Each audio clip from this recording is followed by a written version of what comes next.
Did Ford South Africa ignore warnings relating to the defects on its Kuga models? Which role did the Consumer Commission play towards Ford South Africa's compulsory safety recall? How can Ford South Africa ensure that the recall does not become an extra burden on the affected customers? And why is the late Reshall Jimmy's family planning to institute a class action lawsuit against Ford South Africa? What time is it? It's question time.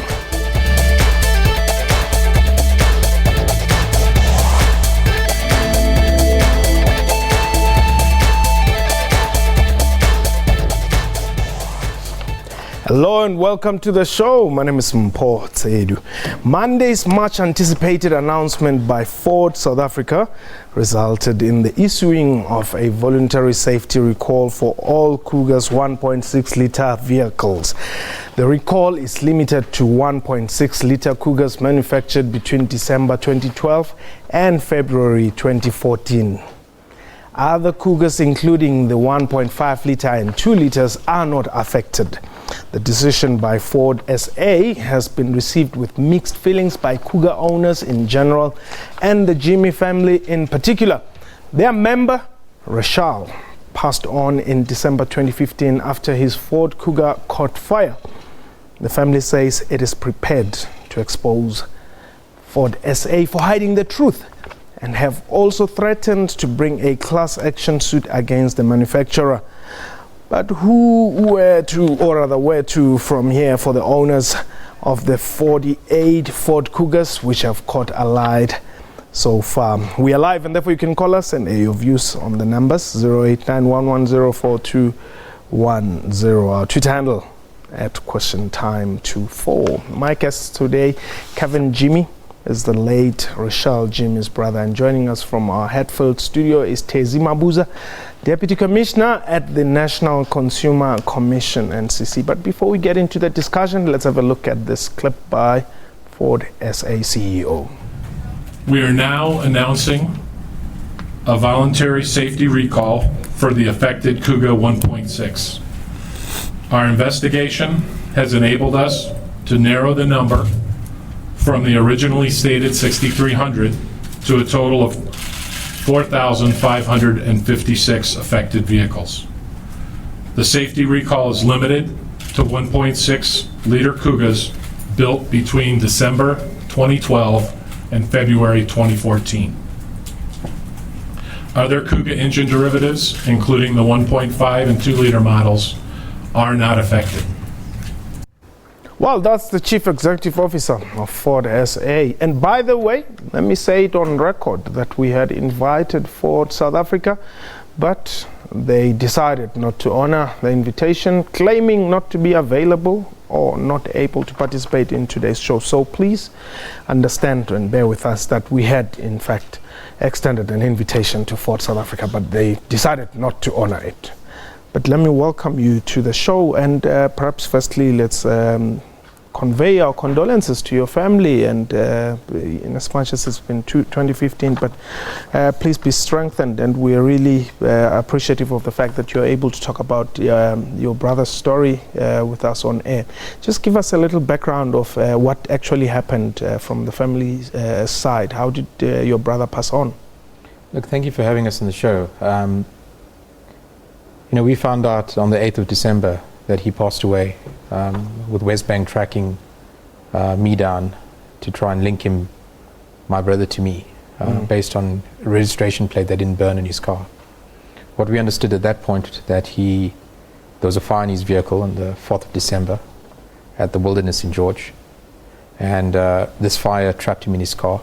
He still had his seatbelts on, and the fire department only established there was a body in the car after they put out the fire. There was some confusion whether there was someone in the car whilst they're putting out the fire because of the 10111 phone call.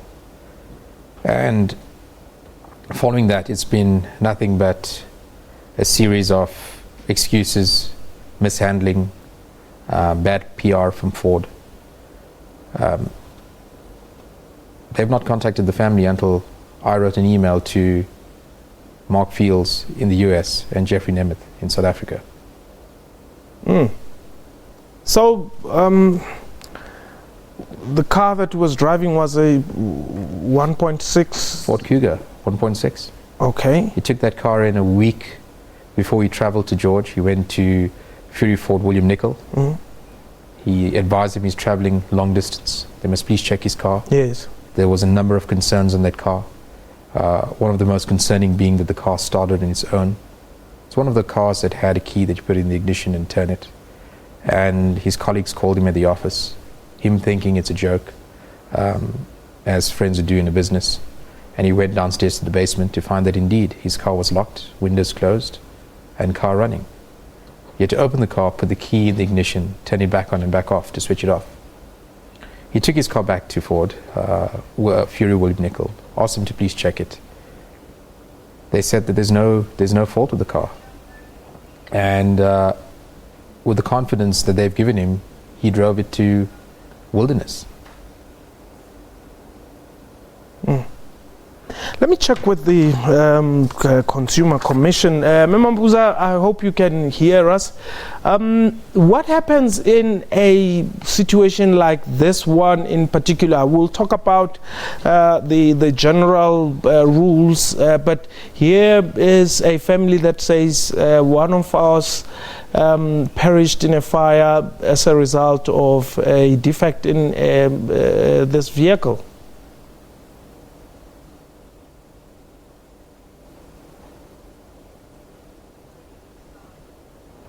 Okay, we don't seem to, I don't think she can hear us there, but anyway, after you wrote this, the correspondence to the US and perhaps the senior officials here in South Africa, what was their reaction? We received a response from a Peter Fester on behalf of Ford, who's one of the directors. Yeah. And you know, that gave us some hope that Ford wants to sit down and chat to us, and hopefully we can get some closure behind the family. What came next led to a lot more heartache and pain. Shabishi Moratani, the General Counsel, came on record, refused to meet with the family, contrary to statements made by Jeffrey Nemeth to media that he wanted to meet with the family. In fact, Shabishi specifically stated to our family legal counsel that he does not want to meet with any members of the family. He only wanted to meet with Rod Montano. In that meeting, it became very clear to our learned attorney that Ford had no immediate desire to get to the truth behind what took the life of my brother. Have you had, I mean, ever since now they have they had this briefing where they're saying there's a recall and all that. Has there ever been any other form of correspondence between your family and Ford South Africa or Ford internationally? Look, we've met with them on the 5th of December, which was the date set aside for the third investigation by Ford. 2 days ago, Jeffrey Nemeth stated that the 5th of December was the first instance they had an opportunity to investigate my brother's vehicle. The truth be told is that on the 15th of December 2015, they were given an opportunity to send an expert to look at the car. And that's what they informed SABC in Georgiou they were going to do. They sent a field agent to photograph the car, who then informed the South African police that he's not an expert. Following inquiry from the South African police, they sent a letter to the effect that they're sending an expert from overseas on the 20th of January 2016. In lieu of the December holidays, they could not get someone sooner.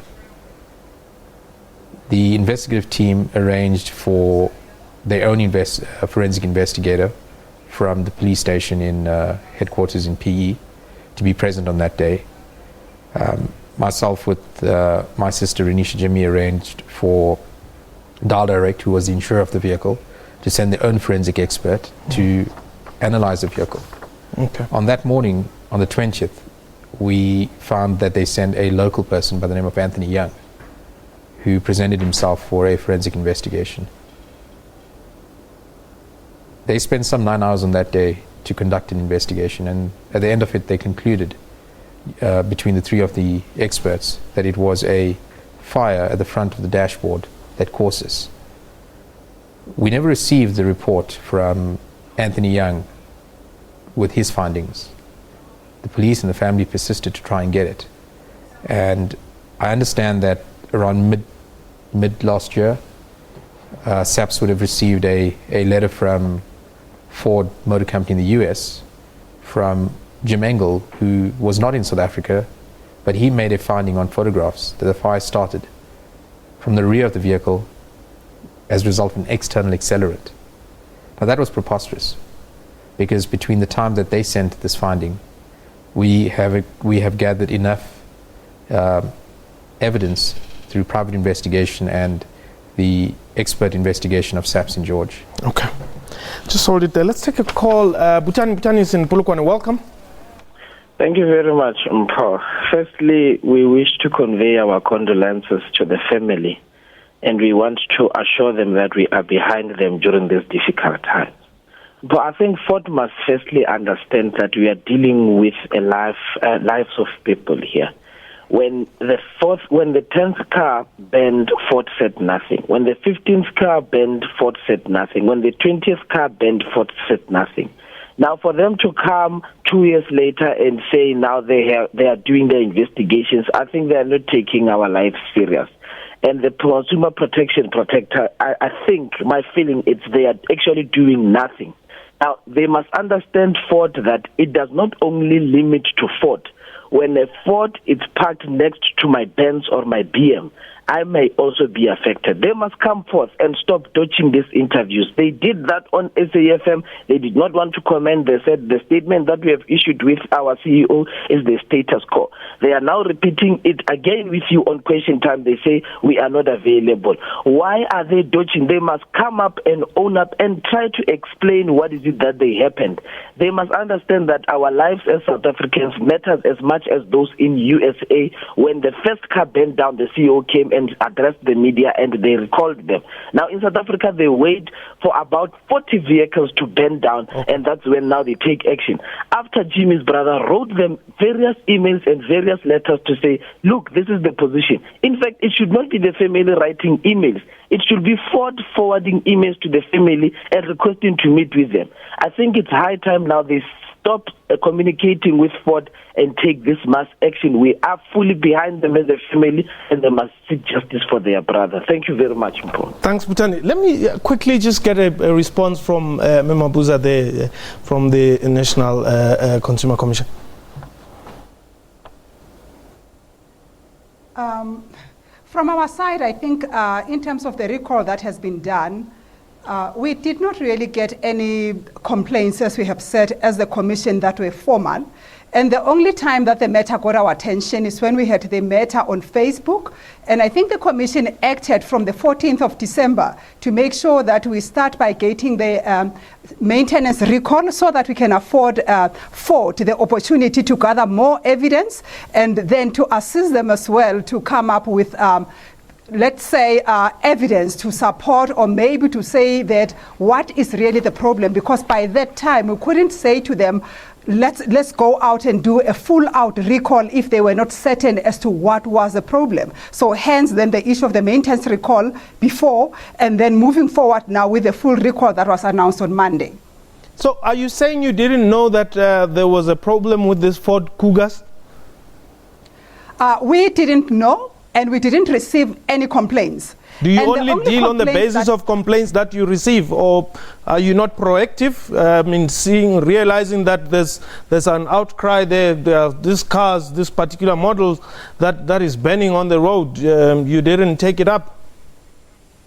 The time that we took it up, it was on the 5th of December, and by that time, actually, it was based on the Facebook calls that were made by people that were owning the Kugas.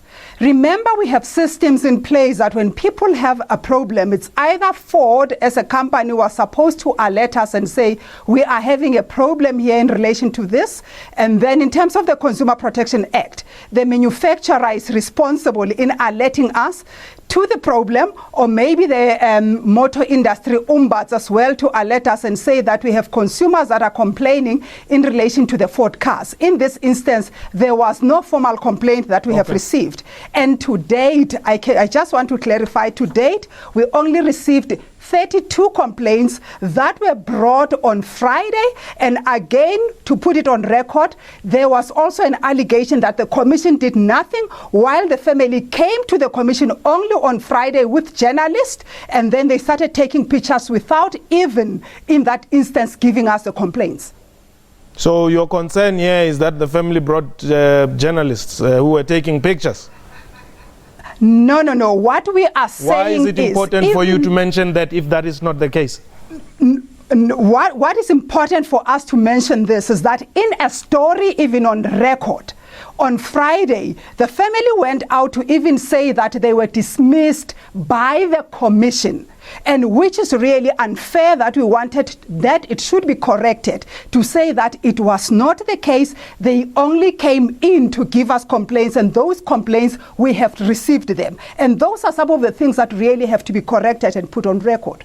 Okay, hold it there. We're taking a quick break. When we return, take forward this discussion, and a reminder that you can indeed call us and air your views. The numbers to dial 089-110-4210. This is Question Time.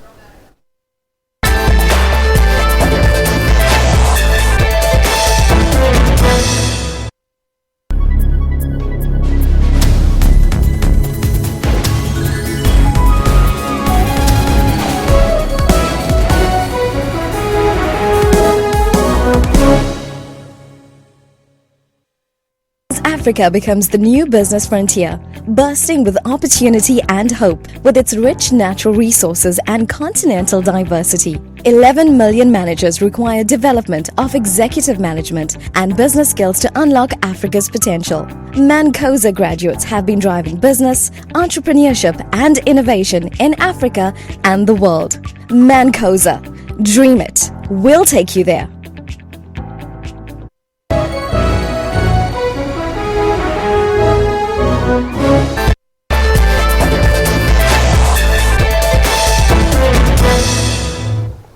Welcome back. You're still watching Question Time, and you can call us and air your views. The numbers to dial 089-110-4210. And before we continue, let's have a look at this clip.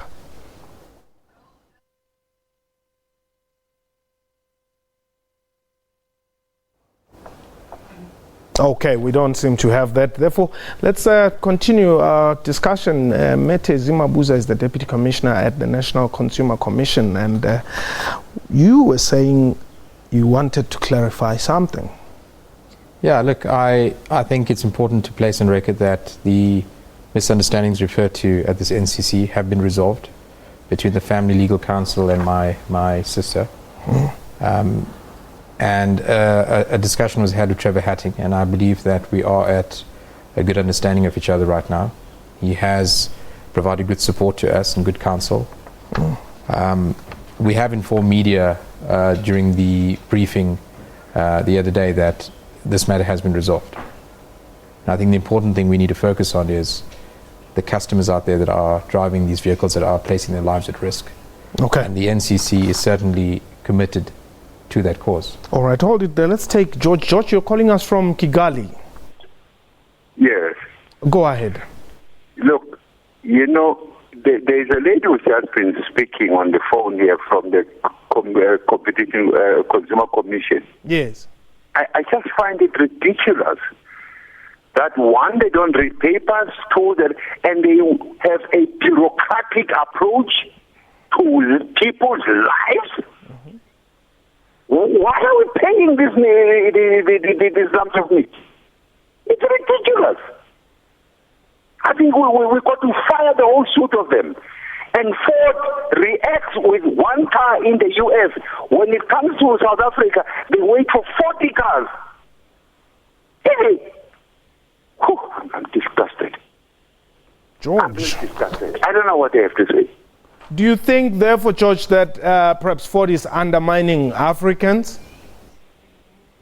Absolutely. Look, the clear picture that the clear deduction you can do is that they are dealing with us as small children who don't matter. We are being undermined because we come from Black Africa, for argument's sake, a dark continent. That's exactly what it is. That's the state of mind of these nincompoops. Whoa, George. Okay, that's fine. Thanks for the call. Let's go to the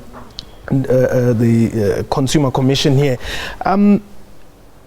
How do you work? If, for instance, and God forbid, we are fed some poisonous stuff here at the SABC canteen, for argument's sake, this is a hypothetical scenario. Do we have to call you before you come to check whether the food that we ate was okay, or what happens? I'm trying to understand how you operate. What I can tell you is that the NCC is a creature of statutes. It has a mandate, and then based on the mandate, it acts on what it's supposed to receive as valid complaints. Now, going back to the very same instance wherein the gentleman said that as a commission we don't read papers. For information, the matter we got it because our journalists were prudent enough to report on the story, and we picked it up on the 5th of December when it was publicized. And that is wherein we started to act.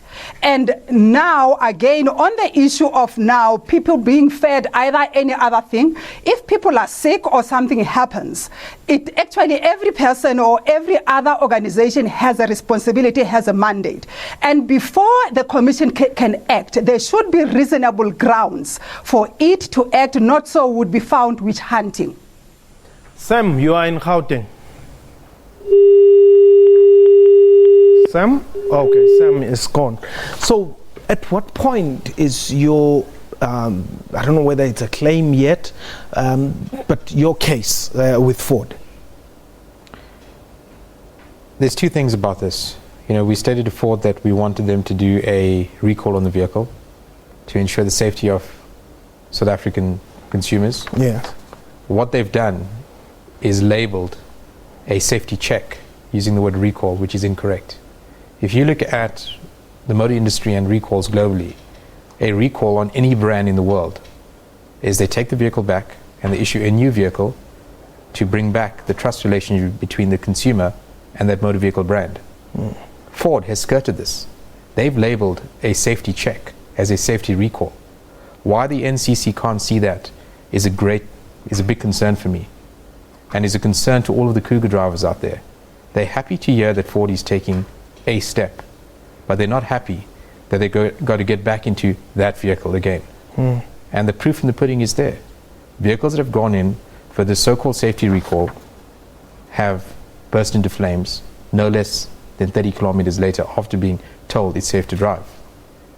Let me just remind our viewers there that indeed we had extended an invitation to Ford South Africa, which they declined and said they would not participate on this show. So we did invite them. We didn't want to talk about them in their absence, but they decided not to come. And the show continues with or without Ford SA. Let's just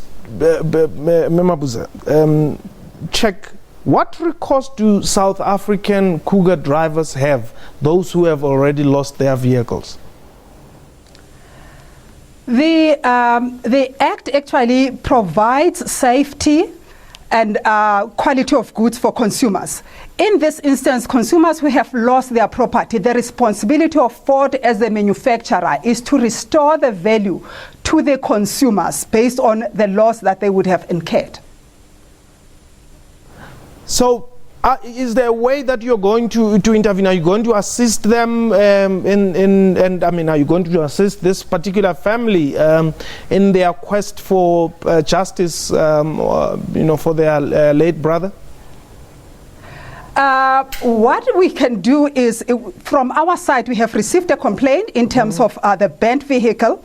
We will do what is within our mandate to check if Ford is liable given the facts. But then in terms of civil claim, the Commission doesn't have the responsibility to deal with matters wherein there is a civil claim. Yes, the Act says that the manufacturer is responsible in terms of strict liability and product liability for providing a product that would cause harm to a person. But then when it has to be the quantum itself, that has to be settled in a court of law. Are you satisfied with what Ford South Africa has done so far? From our side, we are not satisfied. I think the reason why we even had to push forward with a meeting last week Friday and on Monday to ensure that the safety recall is instituted is because we were not happy, and we are not really going to sit by as a commission. We were not going to sit by and allow the situation to go on. And as consumers will recall that initially we had given Ford up to the end of February to allow them to conduct an investigation, but seeing that we had a crisis in our hand, we had to push forward for this recall so that actually people's lives are safe. And in this instance, we are waiting. We allowed them to give us a strategy. We will monitor that so that we ensure that whatever that they do is in line with the Act. But as the progress, as we go on with the progress, is then that we will assess and say, have they done enough? Okay. But then there is a strategy in place.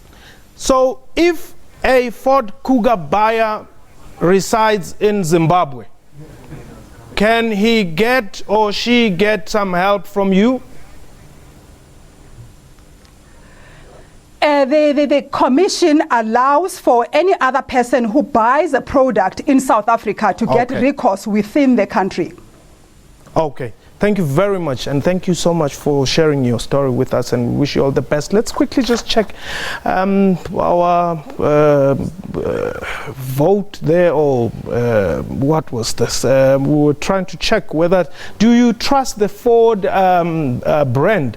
23% of our 22 votes said yes, 77 are saying no, they don't trust it.